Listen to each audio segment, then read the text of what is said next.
Welcome back to another Dynasty Rewind video. We're talking players to buy or sell before it's too late. Now, before we get into players that we want to talk about, there's something obviously missing in this video, and it's Mike or Bob. We bought and sold Mike and Bob. You know, you could pick which one you bought and sold. It is what it is. No, Bob's got a busy week, so we're filling in. But Noah, go ahead and kick us off. Tell me who you're buying or selling this week. Yeah, so one of my favorite buys right now is Chase Brown and running back for the Bengals. I feel like this might even be a little late, but in case people weren't paying attention, he finally overtook Zach Moss in week 6 in snaps and carries. Also got 3 targets on 13 routes, which is his highest mark of the season on routes. We've liked Chase Brown at Dynasty Rewind ever since last year. He was good coming out of college. He landed in a spot that we felt like was running back needy. And especially when Joe Mixon left town, Zach Moss came. We're like, oh, don't really know how we feel about that, but he's really coming into his own, and he honestly seems like a missing piece for that offense.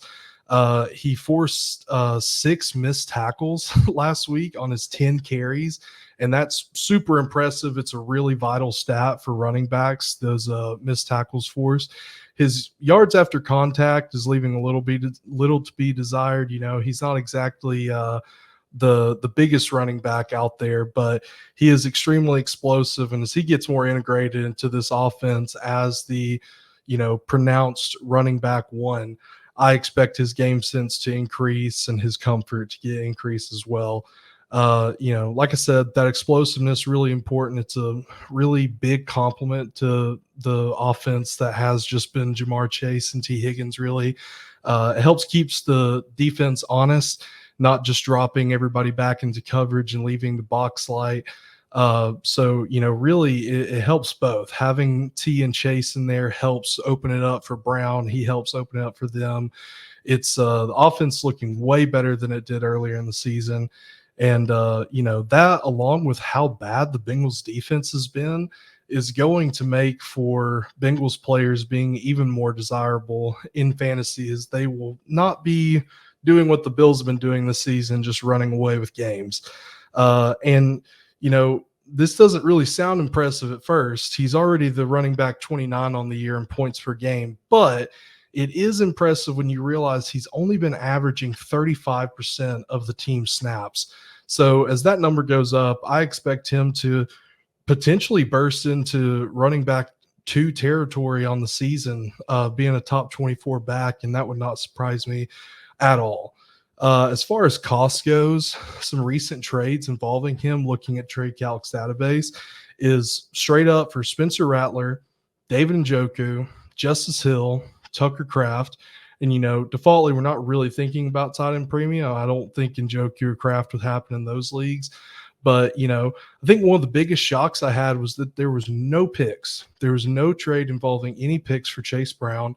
And, I thought that seems like a really neat opportunity to potentially buy him for a player with either undeserved hype or a player that could be on the downturn soon, like Njoku. And that might be a hot take, but after the Amari Cooper trade, I would like to have exactly 0 Browns players on any of my teams.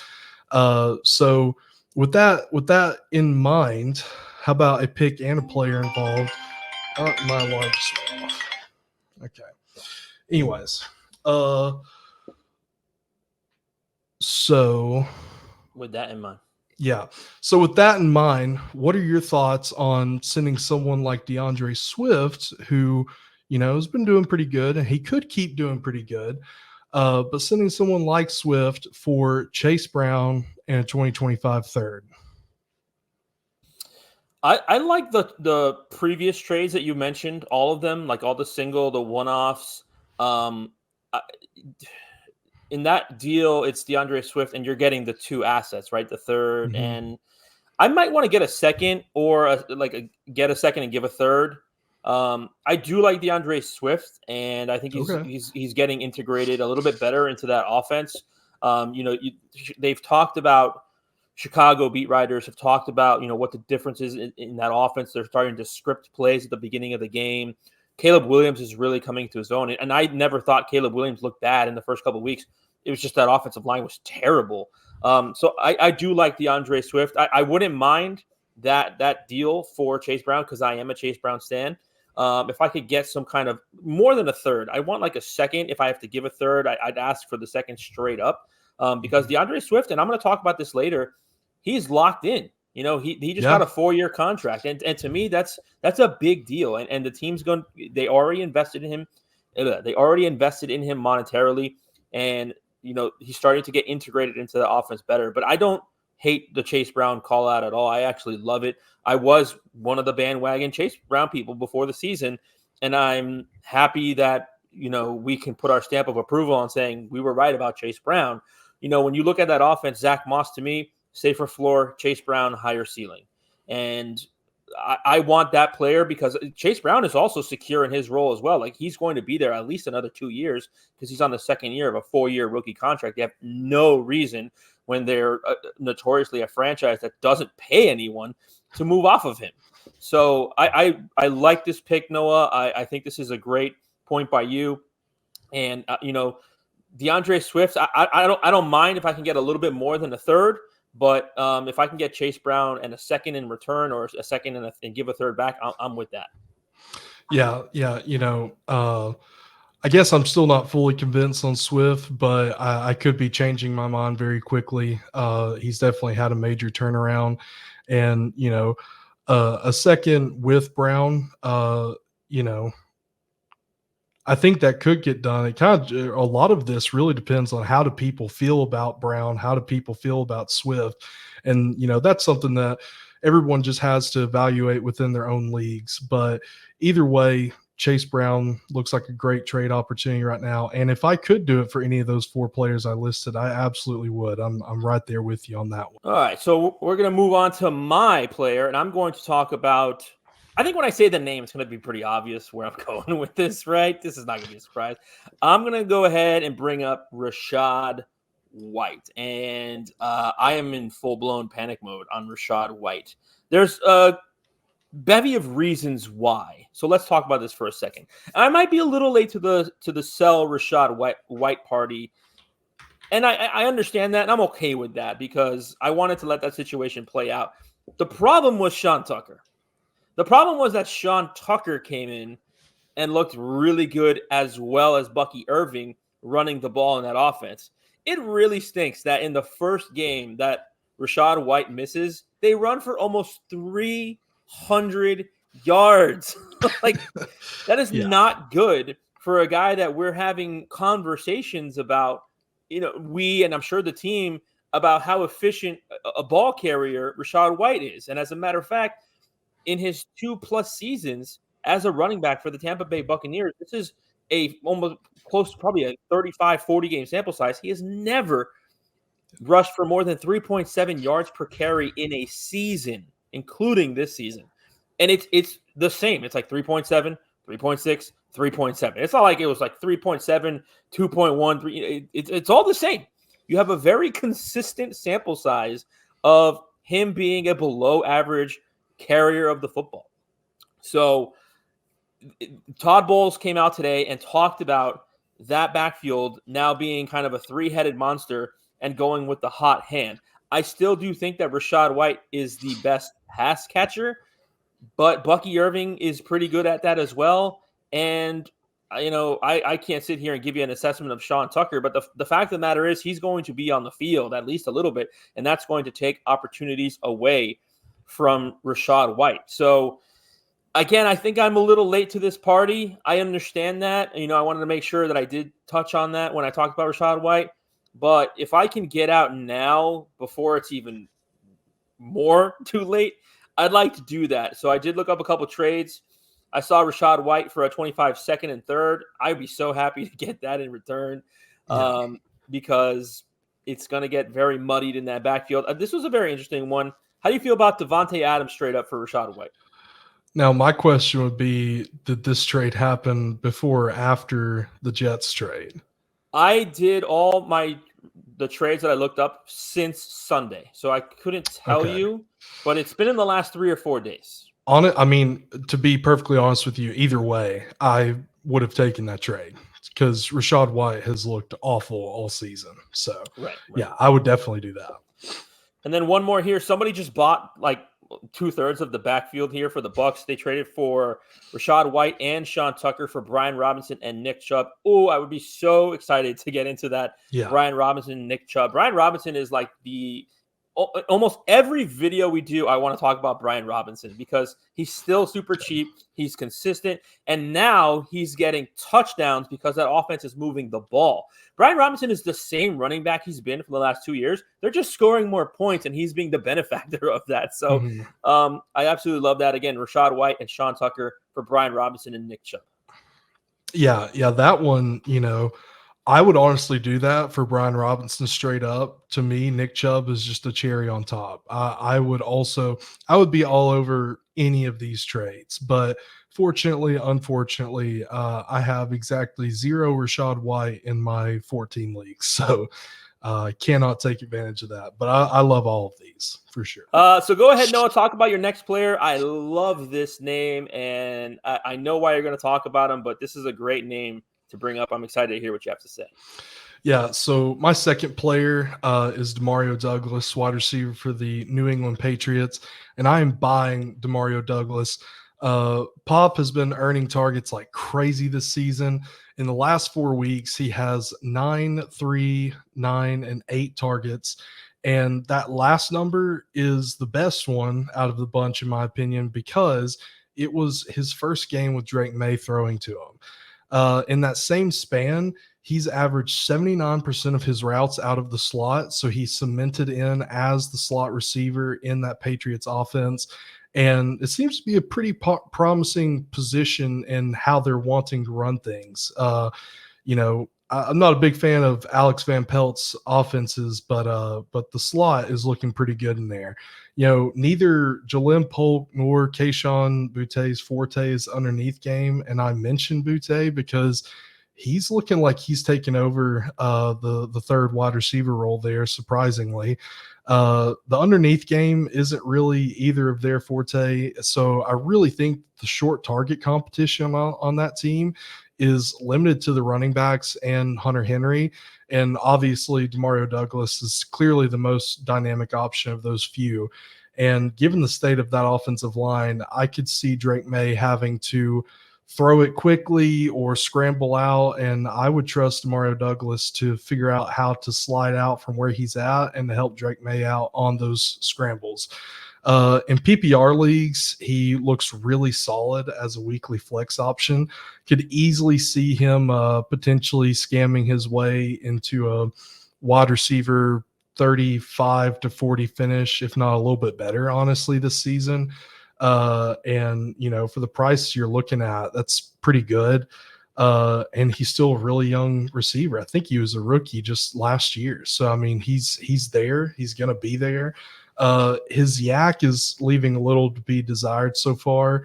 But I mean, he's looking good, and it looks like he's getting comfortable. And Drake May throwing to him 8 times.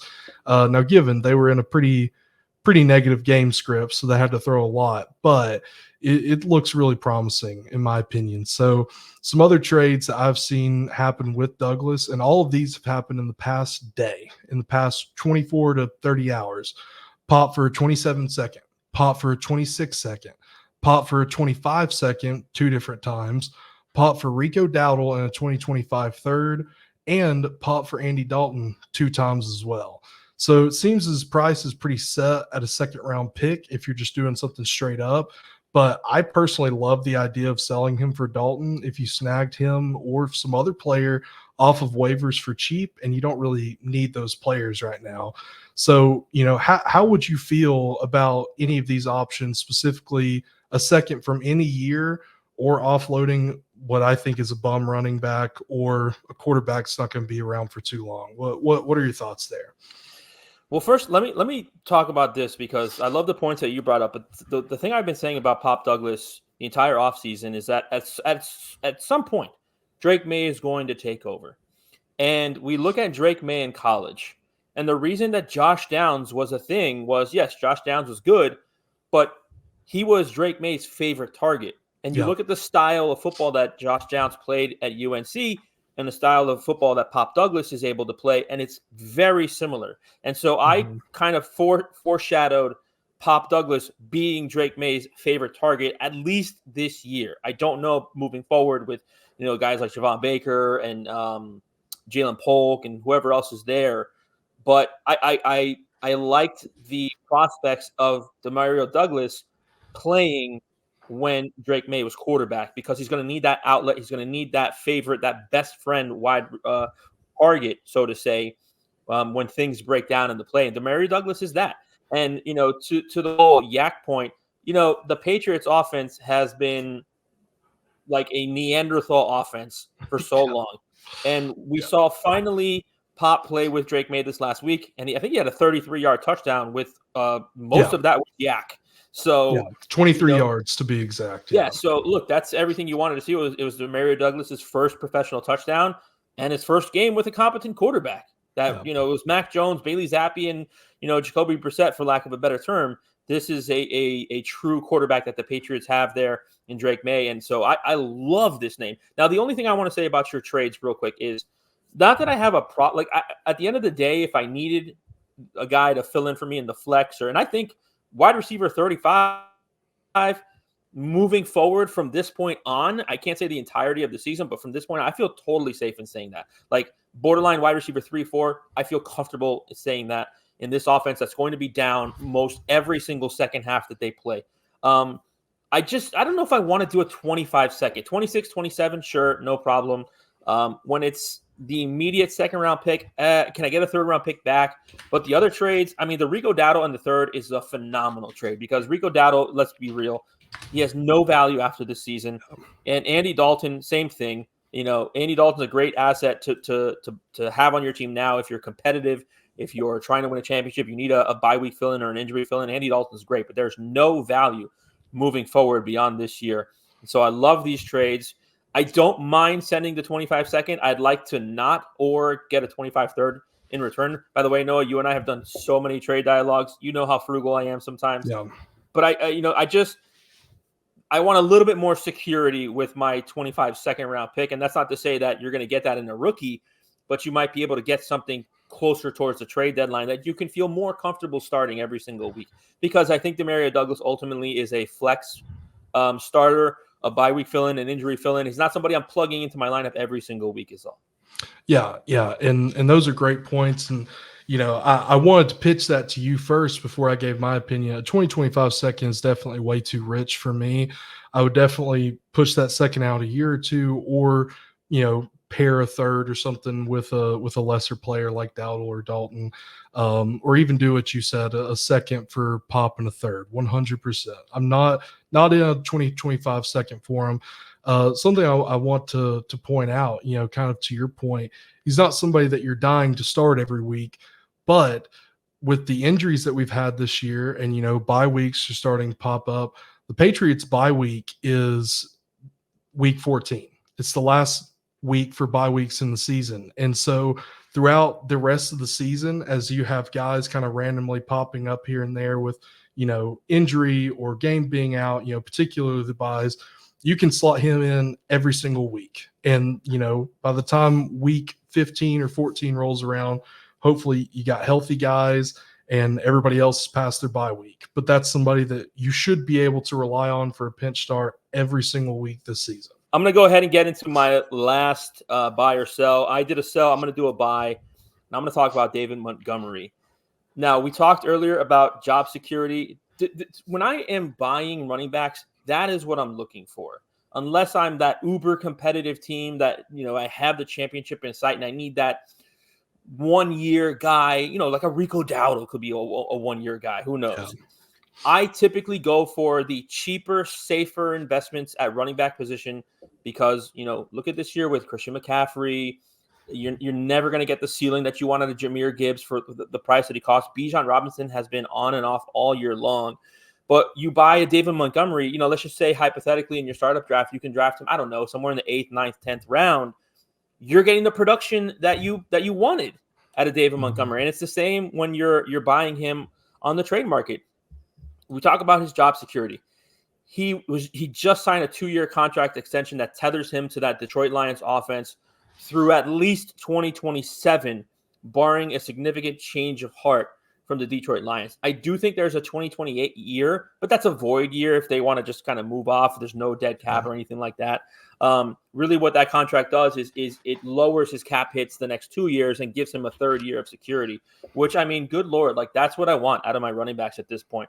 I like running backs on the 2nd year of a rookie contract or that have, 3 years or more. And usually that works out. Every once in a while, there's a Miles Sanders where it doesn't, but typically having that job security, you get the production that you pay for. And look, he's on pace right now for 1,500 yards and 20 touchdowns. Yeah. I don't think that's going to happen, but that's the kind of production you're getting out of David Montgomery right now. And we'll talk about the trades here in just a second. I talked earlier this week in one of my videos with Mike, as a matter of fact, about one of my moves to make is I'm just trying to believe, I'm going to start trying to buy more proven commodities. The reason I came up with the word hopium is because I had a lot of hopium for rookies 2-3 years ago. And I've tried to alter my dynasty process. And part of that is these guys are scoring points. And we do this thing like, oh, they're 27. You can't touch them anymore. Well, like, how's that working for Alvin Kamara and Derrick Henry and David Montgomery and Chris Godwin and all these players that, you were selling at 26 because there's that age cliff?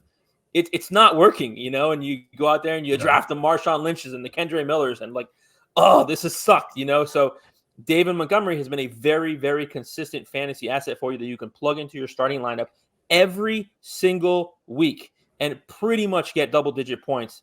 Every once in a while, there's the dud week, the 4 or 5 points. That happens to every single fantasy player. But I feel so secure in starting there's my camera.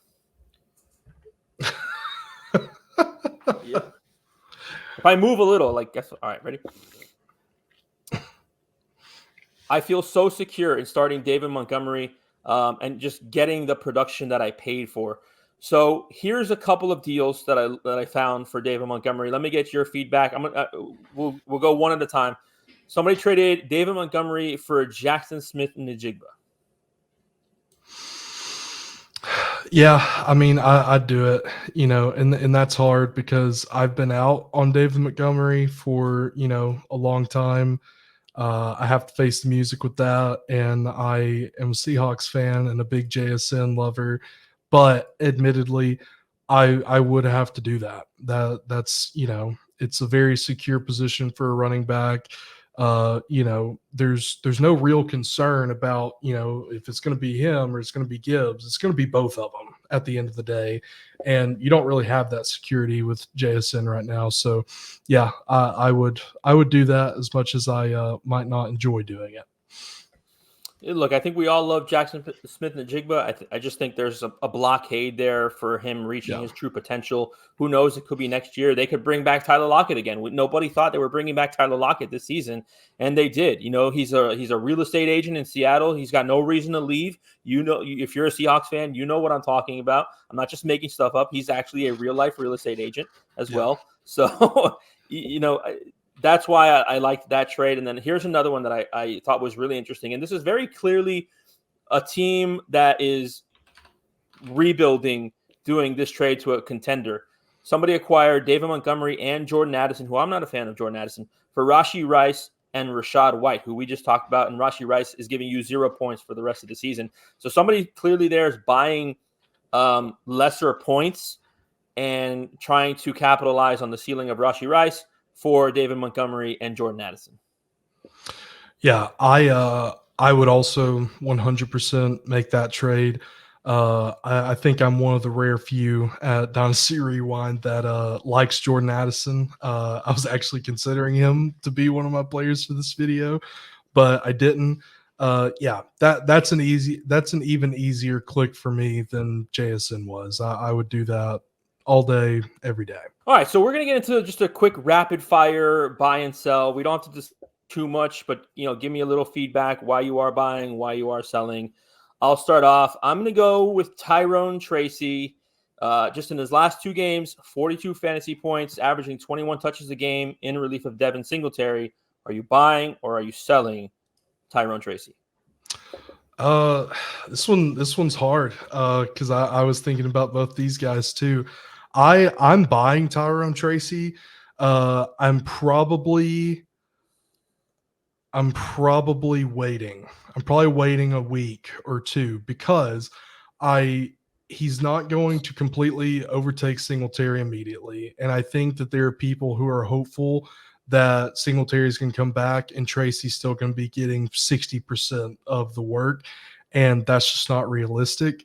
But I am buying him. I think he's great. This player I was totally off on in the offseason, but he's really went out there and proven himself. And you were the number one guy that was touting Tyrone Tracy coming into the season, and I should have listened. I actually do have him in a couple of spots just based off of opportunity in the draft, and I'm really happy I have him in those spots. I do think that going forward, I mean, if we're talking about dynasty, like Singletary is not going to be there for as long as Tyrone Tracy is. So as far as a dynasty approach, I think he is a very good buy, and hopefully the Giants can make that offense even more appealing and easier for him to produce in over the next few years as well. So I'm there with you. Well, a couple things, and I know you said rapid fire, but I do want to get into this real quick. Is my thing was always just let the NFL tell you what to do with this player, because there's that whole thing where players are getting that 5th and 6th year of eligibility in college. That's Tyrone Tracy. He got a 5th year, switched to position. And I'm like, let's just see what happens. The tape looks good, but there's so little of it that let's just see what the NFL tells you. And it's not like I have, my 30 leagues, I don't have 20 shares of Tyrone Tracy. I have 10. I bought where it was reasonable. And if I have Devin Singletary, as everyone knows, I get my handcuffs. I have Tyrone Tracy. So this is a player that I'm totally with you. Like, I'm buying, but to do it at the peak right now would be a bad idea, because I think you're absolutely right. Devin Singletary is the lead running back of this offense, at least for this season. Don't know what happens next season. I would never expect Tyrone Tracy to just take over the reins and be the RB1 of that team. That is the dumbest thing anybody could ever advocate for. At the very best, he is the lead running back in a timeshare. At the very worst, I think at this point he has deserved an opportunity to showcase himself a little bit more and be a change of pace back for that offense. But I'm with you. I'm buying, but wait for a few weeks where he gets 8 touches a game instead of 21. So Kareem Hunt, real quick, obviously taking over the RB1 role for the Kansas City Chiefs. Put up some numbers, but Clyde Edwards-Helaire is coming back. You buying or selling here, Noah? I'm still buying Hunt. I'm not buying him for much, though. This would require a very specific cost, and I'm not even entirely sure what that would look like. But Pacheco is going to be back. I don't know if he's going to be worth anything. As far as playing goes, I don't know how the Chiefs are going to treat that situation. As far as Clyde Edwards-Helaire goes, zero concern there. I am not concerned about him taking any opportunity away from Kareem Hunt. A million other people have said this in the fantasy space, but they brought Kareem Hunt back for a reason. They're familiar with him. They're comfortable with him. I read something after they signed him that he was extremely excited, ecstatic, jumping around his house whenever they called him to come and take a look, work out, whatever, sign. I think he is a great, player for exactly what you're going to want him for in fantasy, which is, a backup running back for buys or injuries or throw into a flex. And, if you can acquire him for a reasonable cost, then I definitely like Kareem Hunt here. I'm going to sell. You kind of listed the reasons why I'm going to sell. I do think he's the RB1 for the next few weeks. Pacheco will be back. I can't totally say Clyde Edwards-Helaire is not a thing because the Chiefs can't seem to quit him for whatever reason. But for now, without Isaiah Pacheco, Kareem Hunt is the RB1. So if I can get anything, I'd like to turn him into, I'd like to do one of those, give me your second, I'll give you Hunt in a third. Um, would I do it for a third straight up? Probably, if I needed to get those points off my roster. If I needed to start, I'd keep him. But more than anything, I'm not really trying to acquire Kareem Hunt if I wasn't able to pick him up off my my waiver wires.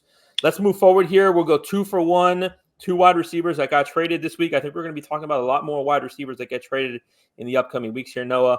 Devontae Adams, Amari Cooper. Adams traded to the Jets. Cooper traded to the Bills. Are you buying or selling? Is it one or the other? Are you buying one, selling the other? What are you doing with these two guys? I would lean toward buying both of these guys. I would, there's some question marks around both of them. I'm certainly not, out here sending a first for either of them. It would probably be like a second plus. Devontae, New York just seems like a weird place to be right now. And I think he's probably going to get peppered. He's going to get a lot of end zone opportunities. And for that, I would be interested. Amari Cooper is going to step into the Bills offense and immediately be wide receiver 1. There's no real question about that in my mind. But my concern there is that the Bills have shown us this season that they are a run first offense, 100%. And, maybe getting Cooper encourages them to throw a little bit more. But I think that they really should start trying to do that, considering they have Josh Allen as their quarterback. I like both of these guys. I'm not like jumping out of my seat to go by either of them now. But I would say generally a buy. And if I had to pick one to sell out of the two, it'd probably be Devontae. Yeah, I'm going to buy Amari Cooper. I mean, what a phenomenal situation for him. And again, kudos to you for bringing him up weeks ago. If you listen to Noah, you are sitting so pretty because he's a good wide receiver in a great spot with a a team that has such a big need at that position. But I'm going to sell Devontae Adams, not because I don't think he's going to be good this year. I do think he's going to be good. But I am afraid of that cliff that's coming at some point. I can't say it's next year. I can't say it's this year. But who knows where he's playing next year? And same thing with Amari Cooper. But at the very least, I think it's cheaper to buy Amari Cooper than it is Devontae Adams. And it has been. And you should have bought when Noah told you, which is the whole point of these damn videos. I'm not going to let this go because it was such a good point by you. I don't know if this Jet situation is even going to work out this season. Where is he next season? For me, there's just too much unknown. I'd like to capitalize on potentially the last little boom in his value that he may have. So I'm going to go ahead. I'm going to buy Amari Cooper. I'm going to sell Devontae Adams. Go ahead, Noah. Well, yeah. One more thing on that. This is 1,000% going to be your last good sell window for Devontae Adams. You only keep him on your team if you really think that he can help you push for a championship this year. This is your last opportunity to get out on him for a good price, for sure. Completely agree with you there. All right, Noah, you put this name on the list. I'm going to let you talk about this guy. Who is your last rapid fire buy or sell? So I threw this guy on here, and it's a pot shot. But it's Jalen Coker, who I'm sure a lot of people don't even know who that is. He's a wide receiver for the Panthers. He played college football at Holy Cross. He produced really well at Holy Cross. And I know, me and us, the rest of us, we really care about where you're playing college ball. But there is something to be said about no matter where you're at, are you producing? I think his senior year, he had over 1,000 yards and 15 touchdowns, and I don't care where you are. That's pretty good. But the most important thing about Jalen Coker is that Dave Canales is a rational coach for the most part, I'd like to think. And, Coker went out and has played a little bit. And after week 5, he said, hey, Jonathan Mingo is a bum. I'm not going to play him over Jalen Coker. Let's see what this guy's got. And, Jalen Coker went out there last week and he ran 72% of routes for the team, which is very, very significant. That's right around what I was saying Pop Douglas was running earlier. And he got 3 targets, and, he had a decent, a decent little come up game for somebody that you've never even heard of. And I put him on here because, you know, you can already see he's finding a spot in an offense. His coach has decided to put him in for a guy that is failing. And, it's not the best situation. I realize that. But if I can go send a 4th round pick for a guy that most people don't even know who he is, or he could even be on your waivers or just on somebody's taxi squad, then I don't mind throwing a 4th round pick at a guy that, is getting on an NFL field and is developing trust with his head coach. So that's just a little extra. Feel free to ignore me on that one, but I like the guy, and he's, as cheap as a player can be right now. So I don't mind this at all. I'm not personally touching this, but I'll add one little nugget here. And, we talked about 2 wide receivers that were traded in this last week, and I think that there's going to be more wide receivers traded in the coming weeks, and one of those could be Deontay Johnson. And that would mean a higher snap. And that would mean that you'll see more of Jalen Coker on the field. I'm not saying it's going to happen. I don't know. That franchise is in disarray and turmoil, but that's something that we could see in the coming weeks. And you know what I'll do? I'll be like, Noah told you to buy Jalen Coker. He told you to buy Amari Cooper. You should listen to him more often. But that's going to do it for us, Noah. Good stuff today. Let us know in the comment section if there was somebody that we didn't talk about. Who are you buying? Who are you selling? Do you disagree with us? Do you agree with us? Let us know why. We'll talk to you guys next time here on the Dynasty Rewind.